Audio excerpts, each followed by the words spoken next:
Hello, my good friends. How's everybody doing? Hope you're doing well.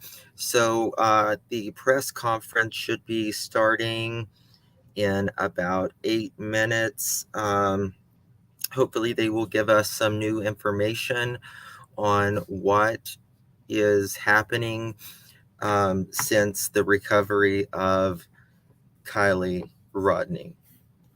It's going to be like I've always said, it kind of reminds me of the Gabby Petito case. I think it's going to be very emotional in the beginning, shocking when we hear the the news. I'm sure that they won't tell us a lot in the beginning because this is still an investigation at this point. So we're just going to have to wait and see what happens of this press conference. It should be taking place in about 6 minutes. And I apologize for the background noise, guys. We're waiting on Fox 40, and we will get started with that. Bear with me 1 second while I mute this. Did you guys see? That's what I'll do. I will play Adventures with Purpose if y'all have not seen that yet while we're waiting.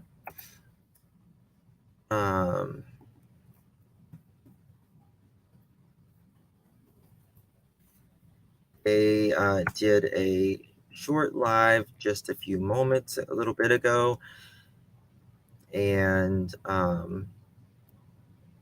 they welcomed people to share it.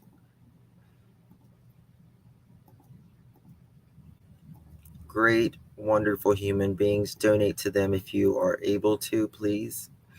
They do it all In a for press free. release debrief of our efforts searching for and finding Kiely Rodni. Anything within this video may be used by any news agency or outlet within their own news reporting. This is only an announcement and briefing. Fully edited episodes will be released soon, so please be patient. We have found Kiely Rodni's vehicle and have confirmed that there were remains inside. An official identification of the remains will be made and announced by authorities once their investigations are complete. Please understand and respect this is a highly active investigation by the FBI and multiple local sheriff's departments, and we are limited to the scope of details we can release. We began our search for Kiely at Prosser Creek Reservoir on August 21st at 10:40 a.m. We placed 2 sonar boats in the water. By 11:15 a.m., Nick detected an object underwater using cutting-edge Garmin sonar technology. I was able to then confirm that it was, in fact, a vehicle in roughly 14 feet of water and only 55 feet offshore. After marking the vehicle with our magnet, Nick suited up in his dive gear and conducted the dive to formally identify and assess the vehicle, with me running OTS comms topside. Once we confirmed it was indeed Kiely's vehicle, we immediately notified family, law enforcement, and Dad and Grandpa were on scene within minutes. Please refer to our episodes for complete search investigation that we conducted. These episodes will be released very soon. Again, this takes time to edit. We will need to put these together in an appropriate way in order to respect law enforcement as well as the family. Those should be out, I would estimate, probably within the next week or so. The Placer County Sheriff's Department, Nevada County Sheriff's Department, the entire Placer County Sheriff's dive team has been incredible to work with. We understand that the resource we provide with our unique skill set is rare, and it is an honor to help agencies and families all across the nation. We will be working together with authorities here to share this knowledge over the next couple of days. It is always our mission to promote and share the techniques we utilize so that our purpose can help as many people as possible. We'd like to thank all of our supporters. We can't thank all of you enough for your donations and putting us in this position as we continue to grow and help more families. Simply watching our episodes, liking, sharing, subscribing, and following our social media platforms enables us to do what we do. So thank you all for putting us in this position. Please subscribe to our YouTube channel. It helps us help families, and it's free. It's free to subscribe. Additionally, we would like to acknowledge the incredible support from law enforcement agencies across the U.S., including the FBI. We hope to continue our efforts hand in hand with them with the upcoming cases of Jalissa Fuentes in Selma, California, and also Annette Adams in San Obispo, California, coming up later this week. At this time, I'd like to thank our entire team for making this happen. It's not just me, it's not just Nick. There's an entire team of us that are out here. We collectively go through these cases, these investigations, and it takes a team to do so. So I'd like to bring you guys on camera at the moment and thank the entire team that made this entire trip possible. Carson, Cade, Kevin, Josh Cantu, Devin. This is our entire team. Like I said, it's not me, it's not Nick. You know, it takes an entire village, including you guys, that put us in this position to do this. And it's an honor, because without your support, we would not be able to do what we do. So thank you guys.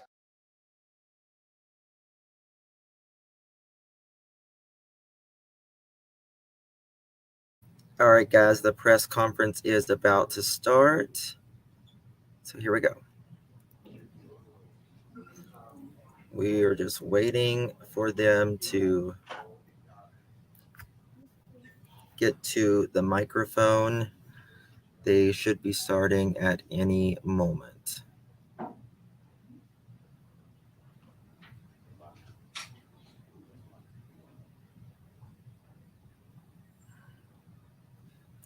Mary, who did you try to subscribe to, hun?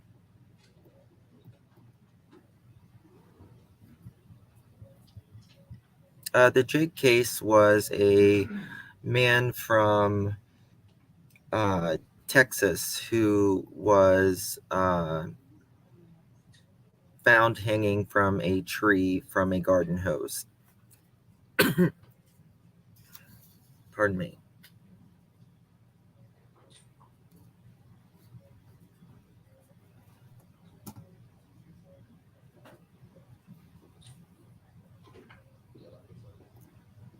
Oh, bless your heart. Okay, here we go, guys. I'm going to mute. Let me know if you can hear me. Let me know if you can hear it better, or if you can hear it at all. Sometimes they're very low. Good morning. I'm Shannon Moon. I'm the sheriff of Nevada County, and appreciate everyone's response and being here today to get some more information into our investigation. We have been working with the family and really since the very beginning, trying to make sure that we focus on all of our efforts being for the family. And at this time, you know, last night we did receive some information of the recovery of the vehicle that we've been searching for, and it was located inside the Prosser Lake. Was located within a search zone that we have been searching since the very beginning of our operation. We were very fortunate that we had the assistance of a volunteer group, the Adventures with Purpose, that came out with some very specific expertise and were able to help us in locating the vehicle that we had been searching for several weeks. It's at these times that we really want to recognize the reason why we're all here, and that is for this family. We've said that from day one with our staff, the incredible amount of collaboration that we've received from our partners in this region. You know, clearly being a mountain town, we're used to having great collaboration, knowing that none of us have enough resources to go around. But when we all work together, I think it is an incredible show of how committed all of our agencies are for our community here, um, working hand in hand in unified command, joint command with the Placer County Sheriff's Office. The folks from the California Highway Patrol, the Truckee Police Department, and our friends from the Federal Bureau of Investigations. The amount of effort that all of these agencies put together really truly is why we're here today. And as we eliminated a lot of tips and information that was coming in, I think it's very important to understand that all of that work did lead us to this time. And being able to focus on the services that we provide to our families here that are impacted. We've recovered the vehicle. We recovered the vehicle last night. We have located a decedent inside the vehicle. We believe it is our missing person. We have not been able to positively identify, but it's more than likely where we are today. And we wanted to make sure that the family had all that information first. The last thing we want to do is have them learn information outside of our team.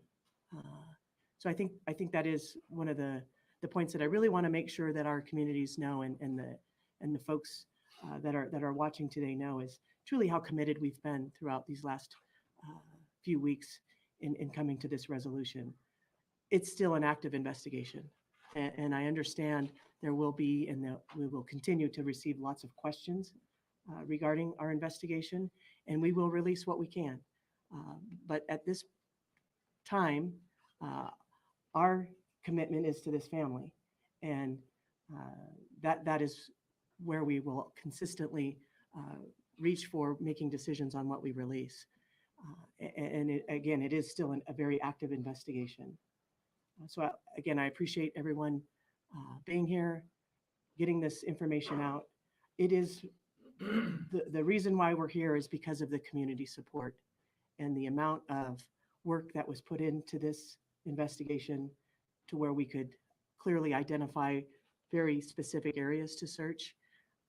The Adventures with Purpose folks did just a fantastic job at being able to locate the vehicle as quickly as they did, based on, again, a lot of heavy lifting that the folks behind me have done throughout the last couple of weeks. So I appreciate everyone being here, and we'll open up for some questions. I'll go first. Yes, ma'am. What agency called in a venture with purpose, and when did you decide, if it was you guys, that we needed this extra help? Captain Sam Brown from my agency will be happy to answer this question. Yeah, thanks. The question was, is which agency requested? I'm not exactly sure that an agency had reached out and requested from within our unified command, but as everybody's reading online and seeing all the information that was coming out, and we realized that there was an interest from Adventures with Purpose, we did link up that group with Sergeant Mike Powers with the Placer County Sheriff's Office. They had lots of communication as they were going to be traveling to this area, and then a lot of detailed information that was shared that wasn't necessarily out to the public yet, that hopefully was of assistance to helping them locate the area to go to. You said the car was found in the area where you've been searching since the beginning. What did AWP have that maybe you guys didn't have, or why was that missed in the initial search? Yeah, I think that's a great question. That's one that everybody's going to have, right? Is how did we not find it when we were searching? The lake was extensively searched with side sonar, with an ROV. We had divers, we had swimmers. I think that's part of what we're going to have to go back to do and debrief. You know, when peace officers are out in the field and volunteers and searchers, it doesn't mean that they're experts in the field, right? These are sometimes ancillary duties, and we're calling from other agencies to try to jump in. And tracking underwater is an extremely difficult thing to do. So I think part of our debrief on any of these situations is how do we figure out to improve our services, work on our resources and the way that we use them. A lot of this equipment is high end, very expensive, and you really need to have a lot of practice and expertise. And I think that's where a group like Adventures with Purpose is able to focus and practice those skills and really hone them. And so we're appreciative that they were able to come out and locate it. I also don't want to take away, though, from anything from our volunteers, as well as law enforcement that have been out there. I mean, we literally had people swimming in the water looking down so that we didn't disturb the ground initially. My understanding is the vehicle was upside down. That also makes it more difficult. And if silt and things come up above, that can also make things difficult. So before I really can say, hey, why we weren't able to do it, I also could say that we eliminated a lot of areas that we would still be searching if we didn't have all the great people out there. And that helped give them some guidance as well, I think. But clearly their expertise in diving and their equipment that they brought to the table assisted us, and we appreciate that. Did they specifically have any specific technology that all of these 16 law enforcement agencies didn't have? I'll have to debrief with them before I'd have the answer to that question. I believe we're going to try to do that today. Adventures with a Purpose has referenced red tape a couple times, saying they don't have the red tape that maybe your assisting agencies have. What is that red tape, and why might it be easier for a private organization to do this? I don't know exactly what we're talking about in regards to red tape.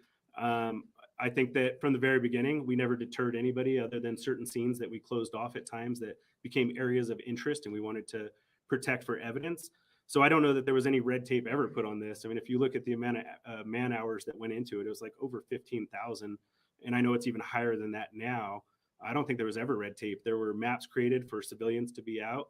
The boat ramp in the lake were never actually shut down, because the way we were looking at it is more eyes out there, the better off we're going to be for finding Kiely. And that was continually the goal. So I'm not sure that there was ever red tape. I think it comes down to lots of factors. And like I said, we're going to debrief and try to figure out how do we become better and do a better job at these types of operations. Why did agencies believe it was an abduction at first? Yeah, I think there was a lot of miscommunication. I don't know that it was ever labeled as an abduction. I think that you can never take that off the table. And so as we talked as a command group and unified command with all my partners that you see behind us, you couldn't remove that off the table because we hadn't found her. And so, there was some of the struggles with some of the services that we wanted to obtain and things we wanted to do, but we couldn't say it wasn't an abduction, but we also never said that it was an abduction. I think that was clarified fairly early on. But we also probably wouldn't have received all the services and all the people if that wasn't an option. If this was truly a search and rescue mission, we may not have had all the resources to conduct interviews. I think they identified over 400 juveniles, and to be able to interview all of those folks and provide feedback off of all that, it takes an army of people. And I think we were lucky to be able to put that together between my partners and agencies that are right behind me. Did any of the juveniles, anybody mention a car going over the side, a car in the water, out of all those? I don't believe that statement was made, not to my knowledge. Was there any indication that this was an accident or foul play? That's still being investigated. If we'd like, we could turn it over for CHP can give some information. They are conducting the accident investigation utilizing their MATE team. Good morning, Josh Ellers, Assistant Chief with CHP Valley Division based in Sacramento, which Truckey's a part of. I can confirm that our department is conducting a fatality traffic collision investigation. We're harnessing all of our resources, working with all of our partners here. As you see, we're utilizing our MATE team, our multidisciplinary accident investigation team, to harness more data from the vehicle that was recovered. Also, we've utilized all of our air resources to map and video and take photographs of the area in question. And that's currently ongoing, so I can't comment on the nature and details of that investigation, but I certainly appreciate all the partnership that we have here with our local county and state partners, and we'll continue to assist in any overarching way that we can as an agency. Do we know how close the vehicle was to the actual party site? I don't have the exact location in terms of distance, but it was relatively close to the area in question.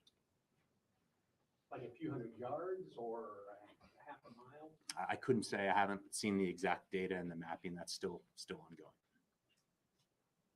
Did many partygoers leave by the same route? This is, I can't comment on all of that, but what I can tell you is, and I think it's been discussed, is this is a very popular area. There's a lot of foot traffic, a lot of vehicular traffic on and off road. So certainly crisscrossed and a lot of extensive movement in that area continually throughout this time of year, certainly. Is there any suspicion that it could have been another car who maybe hit this car, or was it a one-person car situation? I don't have that information that I could comment on at this time. What I can tell you is we'll do a thorough investigation. We'll take every bit and piece of information that we have, including what's already been provided to us, and we'll reach some conclusions that will be provided to the parties of interest at that time. Thank you. Before Adventures with Purpose went out there this weekend, when was the last time that we had swimmers or divers from any of these 16 agencies out there searching in that area? I'd defer back to the Nevada County Sheriff for that question. Thank you. Yeah, I would say that we actually have had divers, not necessarily in Prosser, but in lots of bodies of water up until even the days that they were there. There were many ponds they were following up on Coldstream, as well as other bodies of water. So I don't know that dive teams ever discontinued. It was more of trying to still follow up on all of those things. And I believe Adventures with Purpose also had been diving at other lakes as well within the area. Is there any time frame from the time that Adventures with Purpose started, how long it took them to find it? You're talking on Prosser Lake specifically? Yeah. Yeah, I think it was relatively quickly, but I don't have an exact time. Like, again, we're gonna have to debrief with them, figure out, between putting equipment down, getting in the water, and identifying where the car was at. Can you talk about what happened last night in terms of taking the car out? What kind of law enforcement was there and what happened last night? Yeah, I mean, I think most of the law enforcement partners you see behind me were present during that time, trying to do the best they could for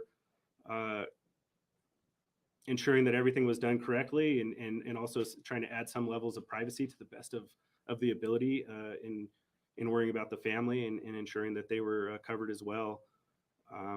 But I mean, beyond that, I don't know what your specific question is asking. But basically, how do you get a car out that's offshore? How does that happen? And then where does the car go? What happens? What happens from last night when you arrived to today? Yeah, so once the car was located, dive teams were assembled. I believe Placer County was probably still the primary dive team.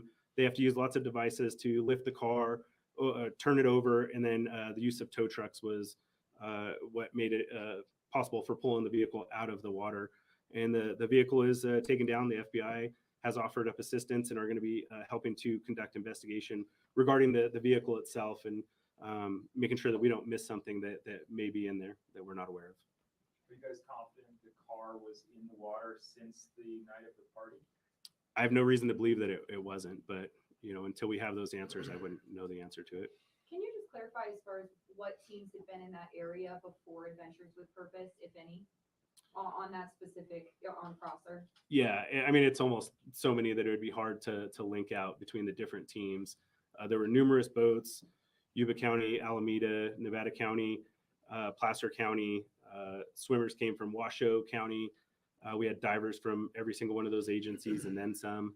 I mean, it was a vast amount of people. And I would just say, unless you've conducted these types of searches and try to do it, it does take a level of expertise, and nothing's perfect.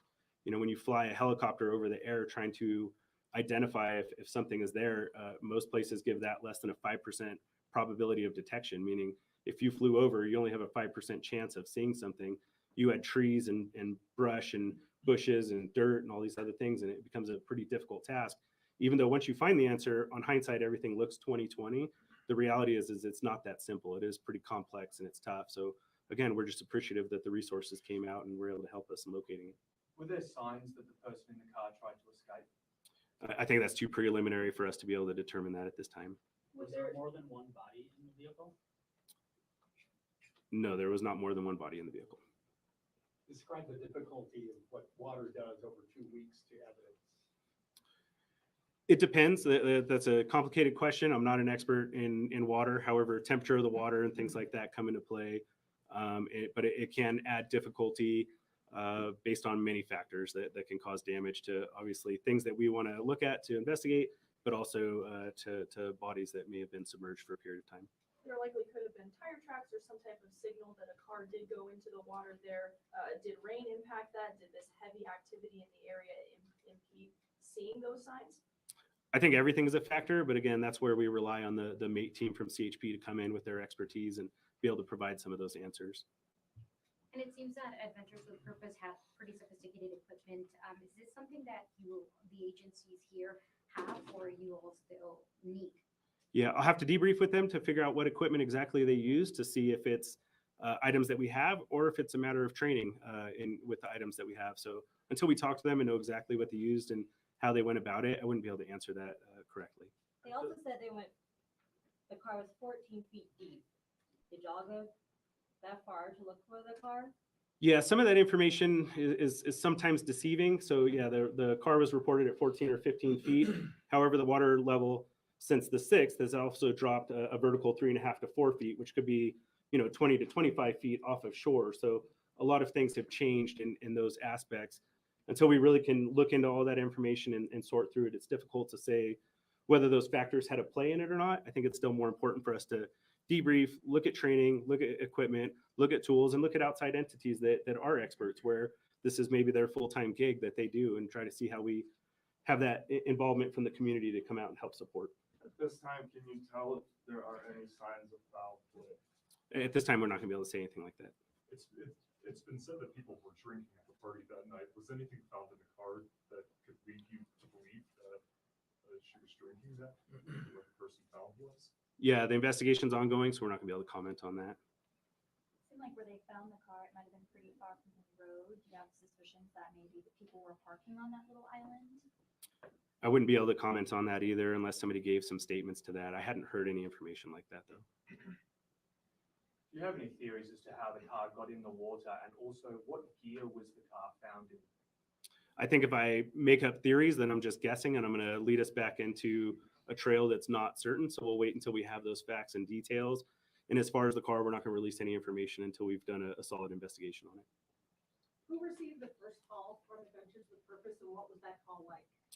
I don't know that we received a first call. I think we reached out to them after we read it online. And so I'm not sure, I mean, again, with 150 law enforcement officials, it's possible that a call came in and something happened. But from the Unified Command and talking with my partners, none of us were aware of an initial. So we tasked the investigative sergeant with contacting them and reaching out. So I believe, best I know, we did that proactively on our end. And they contacted the family? I think there's still some sketchy details on exactly how that contact went out. So I don't want to speak on behalf of the family. What was it when you heard, you personally, when you heard that they might have found the car? What went through your head? Well, I think what we all are thinking, which is hopefully this is true, and we got a lot of work ahead of us to make sure that we still do right by the family.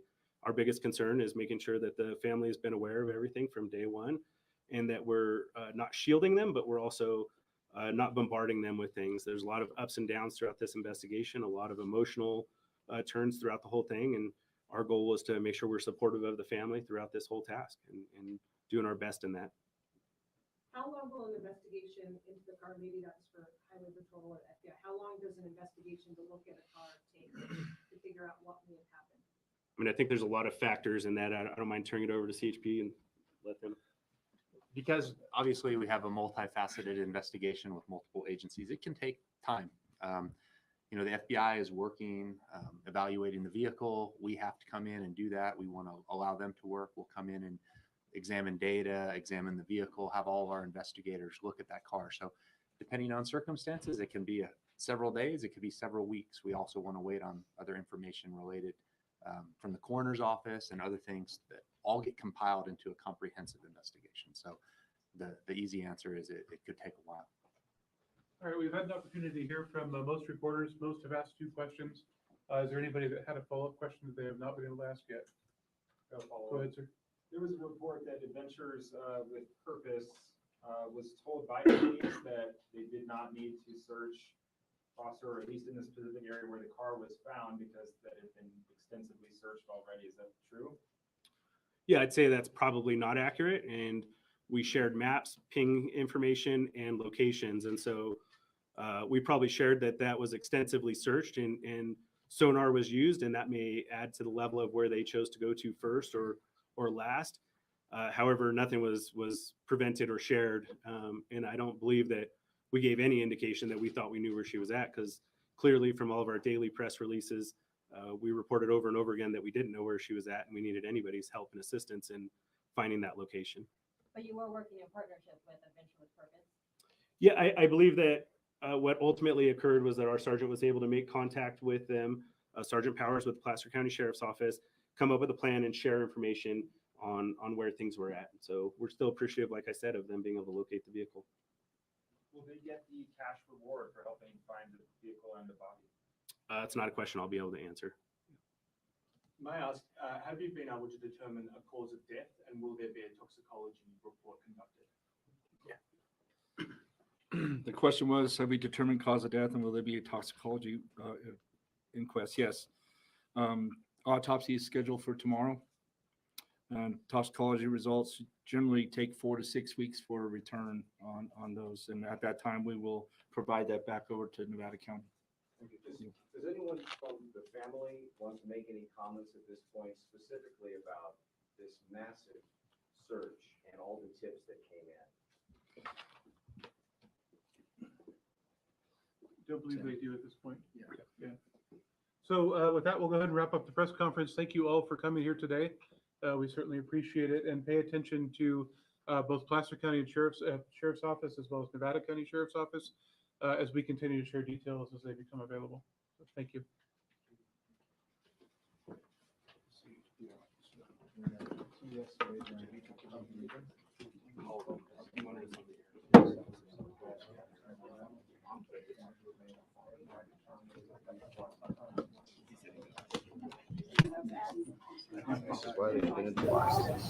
There you have it, guys.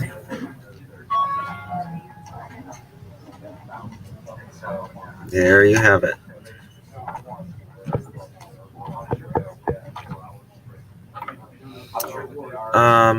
I want to play something here that'll let me. Oh, this is live.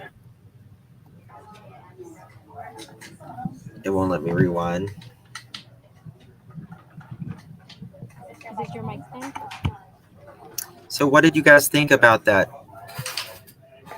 What do you think? I'm sorry, April. So they said 6 to 8 weeks, I believe, on the toxicology. But I think, okay. But I think when the autopsy is scheduled for tomorrow, 4 to 6 weeks. Okay, 4 to 6 weeks back for the toxicology. And once the autopsy is done, they may be able to give out some information,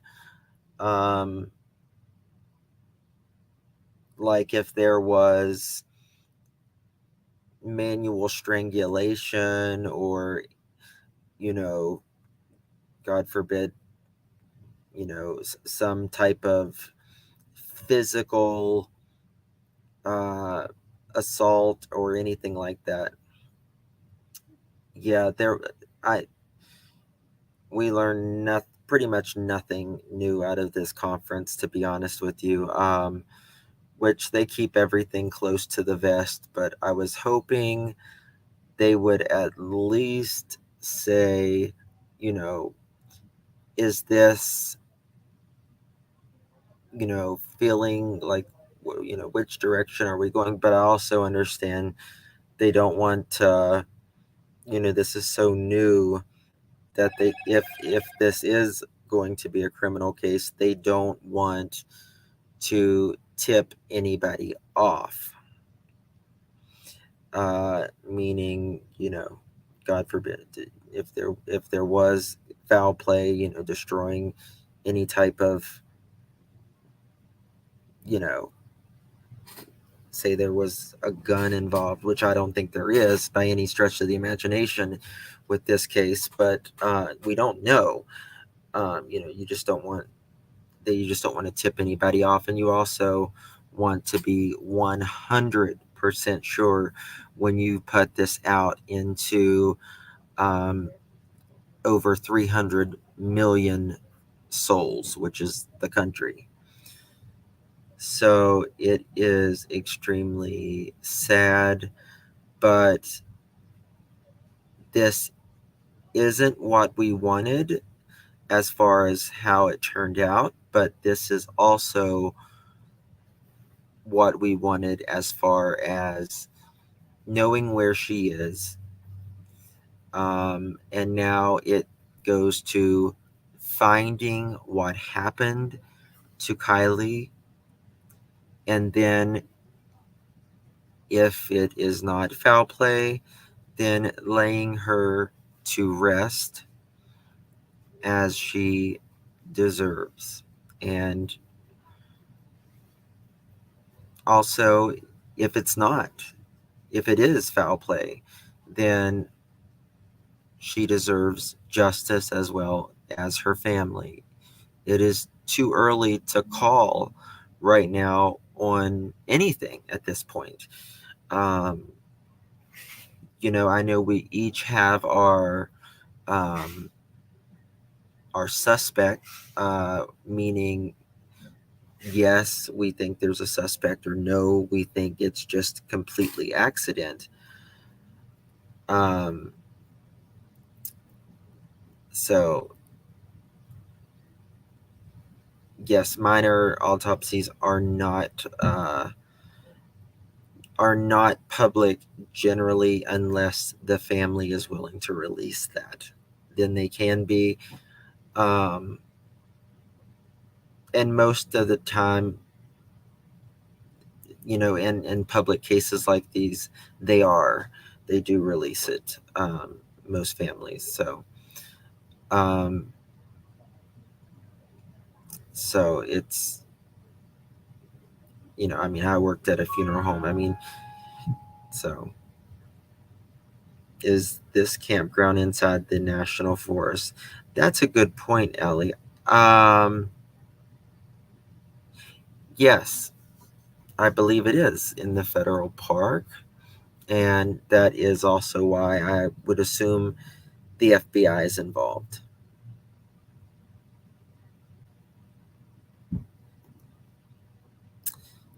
Uh, Niece, the worst, the hardest body that I ever had to be, or take part of, as far as taking care of the remains, was a guy who got stuck in a uh, one of the dams, like the big grates that are in the dams. It kind of sucked him in. He drowned. Um, things change very rapidly in water. There is, not to mention, just, when you're living, you go take a shower and your fingers shrivel up and you look like an old person. You know what I mean? So just imagine that, how fast that happens when you're alive versus when there's no heart beating, there's nothing alive on you, and you are constantly decomposing. So yes, the body does absorb it, and the skin. This is trigger warning, trigger warning. But the skin does what we call degloving, which is it just comes off, just usually in one piece. Well, like not your whole skin, like to come off, but like sections. So it's a terrible thing.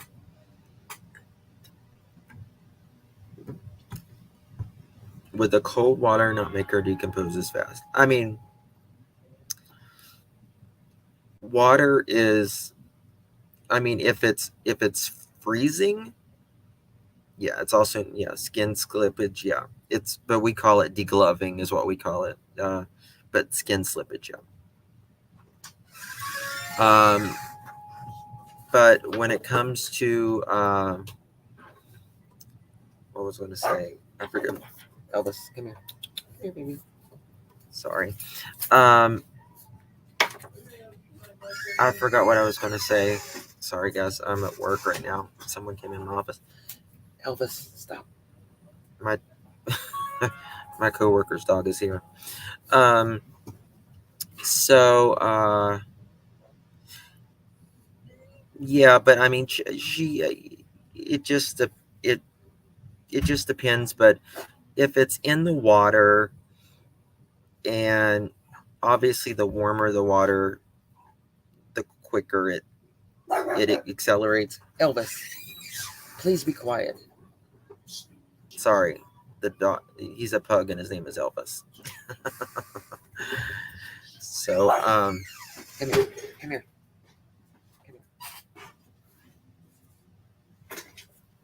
Here you go. Let me show you guys something. Look, look, Elvis. Looky. Say hi.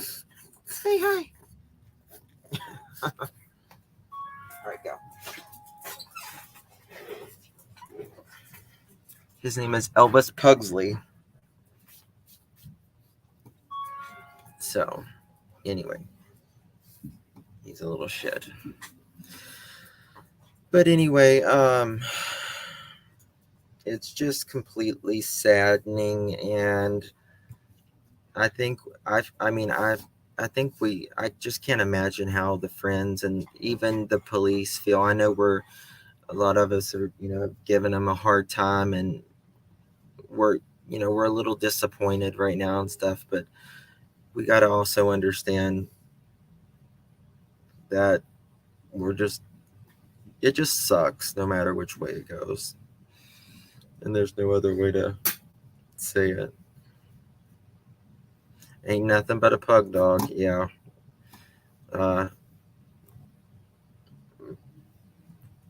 of my employers thing, he has a pug, and then another one of my coworkers, he has a pug as well. There's two other guys here that have a pug, so we're pug people. Yeah. So we're just going to just pray that all of this, I really hope it's more of an accident. Are you wondering about the phone? Yes, I am definitely wondering about the phone. And my personal opinion is, this is not what I'm telling you guys, but when I talk about my personal opinion, it's what I believe as an individual, not as someone, giving you news or about these cases. But I have a feeling that, in my opinion, that phone is in the water, or was with Kiely.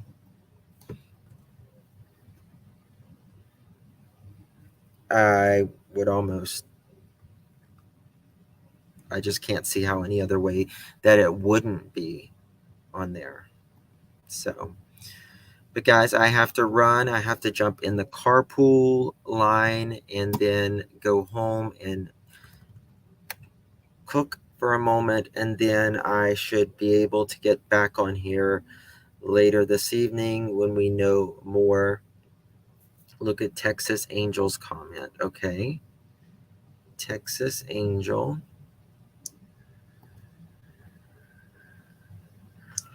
I heard some law enforcement say. I have heard that. Yes. Yes, I have heard that as well. I have heard that. Thank you, Jen. I appreciate you guys. I will check my email, Camille. Thank you so much. You're probably not going to get any notifications because you just have to check if I'm online, because YouTube only allows 3 notifications in 24 hours. And that is per 24 hours, not I can go live 3 times on Monday and 3, it's just literally 24 hours. So I will be getting some. It is tragic. I feel like I have a hangover.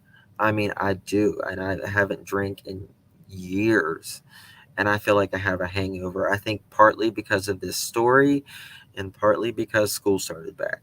So it will probably be after.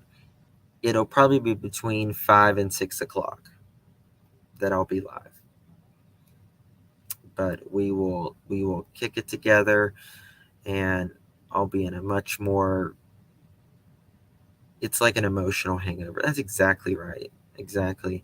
Guys, if you would be so kind and please hit the thumbs up button, I would greatly, greatly appreciate it. It really, really does help the channel, and it helps get the story out there so others can see it. So I appreciate you guys. God bless each and every one of you. And we will see you guys hopefully later this evening. If I'm not on this channel, then I'll be on the other channel. Clutch them pearls. So please hit the thumbs up button, and we will talk to you guys later this evening, Lord willing. God bless.